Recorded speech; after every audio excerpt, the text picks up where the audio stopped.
राजधानी दिल्ली में कांग्रेस और आम आदमी पार्टी के बीच में जमकर आरोप प्रत्यारोप हुआ। इस लड़ाई में बीजेपी भी हमला करने में पीछे नहीं हटी। तीनों राजनीतिक दल आज एक दूसरे पर हमला करते नजर आए।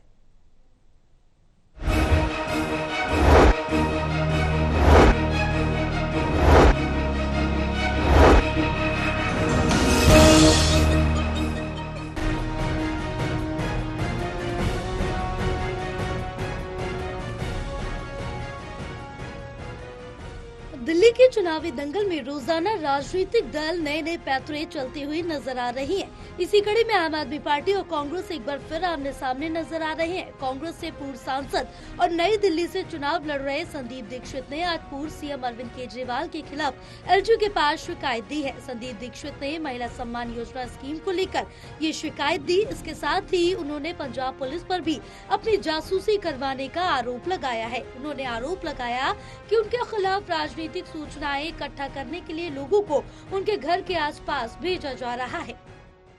आम आदमी पार्टी ने और उसके नेताओं ने एक शगुफा छोड़ा दिल्ली में कि कोई 1000 रुपए की स्कीम एग्जिस्ट करती है, उसमें लोगों को अभी 1000 रुपया मिलेगा और 2 महीने बाद चुनाव में अगर वो दोबारा जीत कर आते हैं तिबारा तो 2100 रुपये बढ़ जाएगा। कल जो एक इश्तहार आया दिल्ली सरकार का, उसने इस बात को प्रूव कर दिया कि ऐसी कोई स्कीम नहीं थी। यानी मुख्यमंत्री दिल्ली और अरविंद केजरीवाल जी खुलेआम पब्लिक को झूठ कर रहे हैं, फरेब कर रहे हैं। और किसी फरेबी स्कीम के अंदर अगर आप लोगों का डेटा लें, उनको स्कीम भरवाएं, तो ये धोखाधड़ी का मामला बनता है, जिसको हम लोग सामान्य हिंदी में 420 कहते हैं। और मैंने एलजी साहब से कहा कि जो भी इसका हो, तो उनका नहीं, इसकी हम चेकअप करवाते हैं। अगर इसमें कोई तथ्य होंगे और आप जो कह रहे हैं सही है तो अप्रोप्रिएट एक्शन लिया जाएगा प्रशासन और पुलिस द्वारा।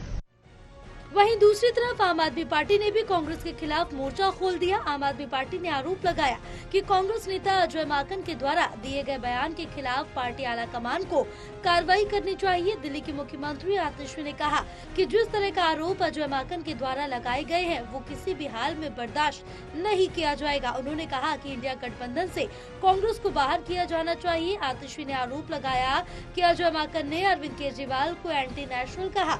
उन्होंने कांग्रेस पार्टी से अजय माकन के खिलाफ कार्रवाई करने के लिए मांग की है। आतिशी ने ये भी कहा कि अगर अजय माकन के खिलाफ कार्रवाई नहीं की गई तो वो इंडिया ब्लॉक से कांग्रेस पार्टी को अलग करने के लिए बाकी विपक्षी दलों से बात करेंगे।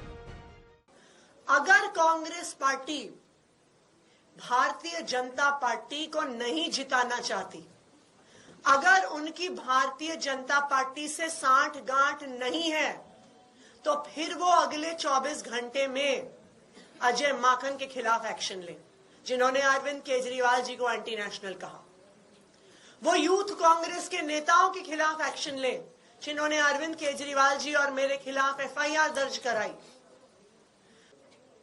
और अगर कांग्रेस पार्टी अपने नेताओं के खिलाफ एक्शन नहीं लेती है तो फिर आम आदमी पार्टी इंडिया गठबंधन के बाकी सभी घटक दलों से बात करेगी कि कांग्रेस पार्टी के साथ अब एक अलायंस में नहीं रहा जा सकता, क्योंकि ये साफ हो गया है कि कांग्रेस पार्टी दिल्ली में भारतीय जनता पार्टी को चुनाव लड़वाने और चुनाव जिताने का प्रयास कर रही है।